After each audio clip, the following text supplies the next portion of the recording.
일본도 한국처럼 AI 반도체가 주식시장을 주도하고 있습니다. 그래서 일본 AI 관련주는 어떤 것이 시장을 주도하고 있는지 찾아보겠습니다. 일본 증시도 2020년 들어서 역사적 랠리가 지속되고 있습니다. 그중 2026년 7월 3일까지 키옥시아는 634% 상승한 반면 도요타 자동차는 16.8% 하락한 가운데 시가총액 1위 기업이 도요타에서 키옥시아로 바뀌었습니다. 일본 증시의 무게 중심이 자동차 등 전통 제조업에서 AI와 차세대 반도체 인프라로 완전히 이동한 사건이라고 볼 수 있겠죠. 키옥시아의 전신은 도시바의 메모리 사업부로 1980년대 세계 최초로 데이터를 지우고 쓸 수 있는 플래시 메모리를 발명한 원조 기업입니다.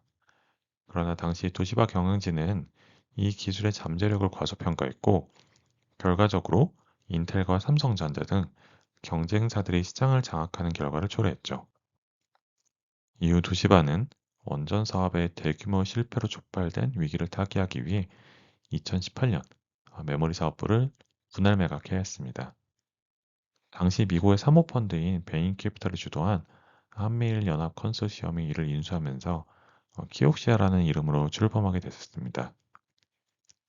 지속적인 업황 악화와 미중 무역 마찰로 인해서 상장이 수차로 연기됐고 결국 2024년 12월 도쿄 증권거래소에 상장됐습니다. 주가는 상장 이후 약 4,700% 넘게 상승했고 26년 7월 3일 기준으로 1년 동안에도 주가가 약 3,400%나 상승했죠. 그리고 AI는 필연적으로 막대한 전력 소모와 발열을 동반하게 되는데 전력을 효율적으로 분배하고 회로의 안정성을 보장하는 부품인 MLCC의 중요성이 그 어느 때보다 부각되고 있습니다. 그 중심에 일본에는 무라타와 다이오 유덴이 있습니다. 최근 골드만삭스는 MLCC야말로 HBM을 잇는 AI 인프라 확장의 새로운 병목이라고 진단했고 우리나라의 삼성전기도 같은 이유로 올해 주가가 급등했죠. 일본의 본사를 둔 무라타 제작소는 글로벌 MLCC 1위 기업입니다. 최신 AI 서버 한 대에는 약 15,000에서 25,000개의 MLCC가 탑재되는데 이는 일반적인 스마트폰에 탑재되는 수량 약 1,000개를 크게 초과하는 수치입니다. 폭증하는 수요에 맞춰서 무라타는 올해 생산 라인의 최대 가동률을 달성했습니다. 또한 2026 회계연도 AI 데이터 센터 관련 매출만 전년 대비 84% 급증한 3,250억 엔을 기록할 걸로 예상하고 있습니다. 이와 같은 호실적과 구조적인 수요 증가의 영향으로 무라타의 시가총액은 15조 엔을 돌파하면서 일본 증시 시가총액 14위에 안착했습니다. 글로벌 MLCC 시장에서 점유율 3위를 기록 중인 다이오 유덴 역시 독보적인 기술력을 바탕으로 AI 랠리에 동참하고 있습니다.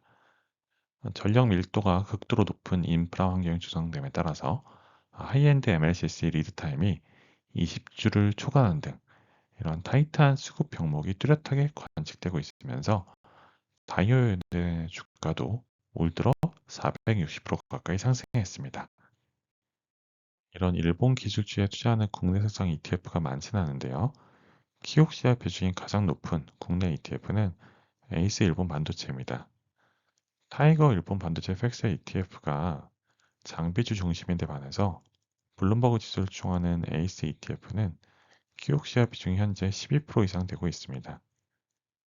그리고 반도체에 투자하는 위의 3개의 ETF는 모두 환 노출형 상품으로 일본은행이 금리 인상을 더 진행하면서 엔화가 강세로 전환될 경우에 환 차익도 기대해 볼 수 있습니다.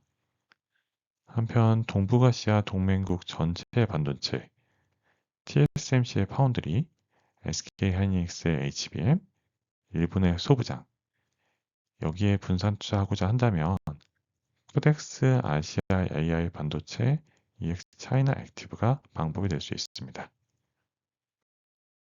해외 상장된 일본 투자 ETF는 엔화로 직접 투자할 수 있습니다.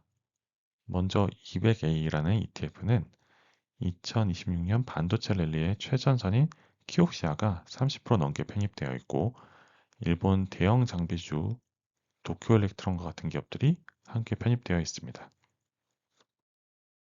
1623이라는 ETF는 반도체뿐만 아니라 AI 데이터 센터 건립에 필수적인 전력망과 반도체 극박 소재, 이런 기업들의 가치 상승을 누릴 수 있습니다.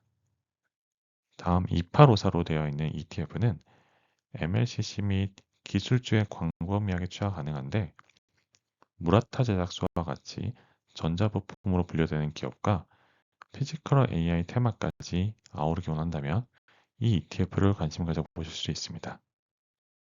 2016년 일본 증시도 키옥시아를 필두로 하여 AI 인프라 기업들이 주도하고 있습니다. 그리고 일본 반도체 소부장 기업들은 구조적 호황 초입에 서 있습니다. 또한 HBM에 몰렸던 초기 시장의 관심이 고용량 스토리지와 전력 핵심품인 MLCC로 확산되고 있습니다. 일본 주식을 직접 매수하신다면 100주 단위 매수라는 불편함이 있습니다. 그리고 이러한 기업들의 개별 종목 투자 리스크를 줄이기 위해서 앞서 언급해드린 ETF를 통해 투자해 보시기 바랍니다. 오늘도 밤에 드는 ETF였습니다.